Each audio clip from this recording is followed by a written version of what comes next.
Bunyog, bunyog, halikan na kasama ka. Bunyog, kapag buklod ay may pag-asa.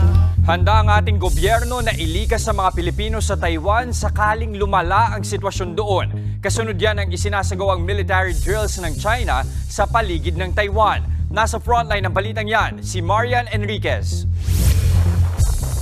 Winater cannon at pinaligiran pa ng Coast Guard ng China ang barkong yan na kunwaring target nila.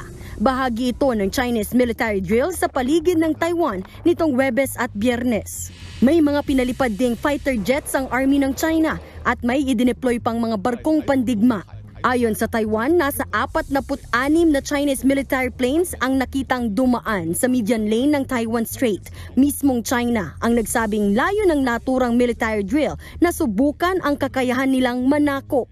Parusa na rin daw nila ito sa bagong Taiwanese president na si Lai Ching-te. Kaugnay yan ang isinusulong niyang pagiging independent ng Taiwan mula sa China. Sa kabila ng mga Chinese military drill, hindi raw titiklop ang Taiwan sa China. Giit naman ng Beijing, dead end na ang issue sa independence ng Taiwan dahil sa One China policy. Kalmado pa rin naman daw at hindi raw naaalarma ang ilang residente sa Taiwan. Pero sakaling mauwi ito sa giyera, handa at may contingency plan na raw ang ating Department of Migrant Workers para sa mga kababayan natin sa Taiwan. Sa huling tala, higit 150,000 ang mga Pilipino sa Taiwan. Rest assured, kasama sa plano yung the manner in which they will be transported. Kapag ang sitwasyon ay lumala, doon na talaga nagkakaroon ng mass nature yung repatriation.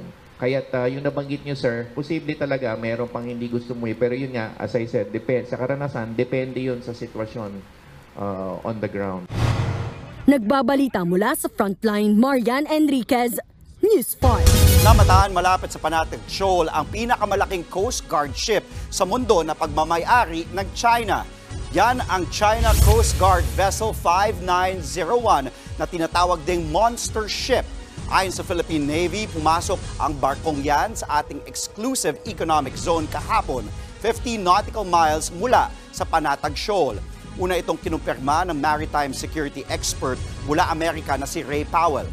Sa mapang yan, makikitang kasama ng monster ship ang isa pang barko ng China Coast Guard na 5203. Patuloy itong minomonitor ng National Task Force for the West Philippine Sea at Philippine Coast Guard.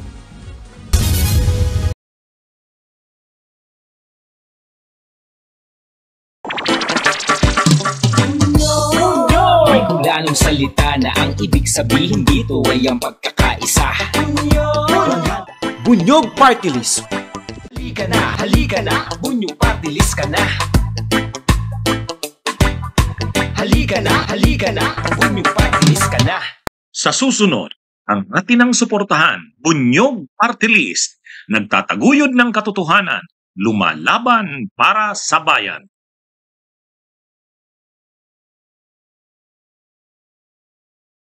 Bunyog, bunyog, halikan na kasama ka. Bunyog, kapag buklod ay may pag-asa. Luzon, Visayas, Mindanao, isa ang pananaw. Sa bagong Pilipinas ang bunyog isisigaw. Bunyog,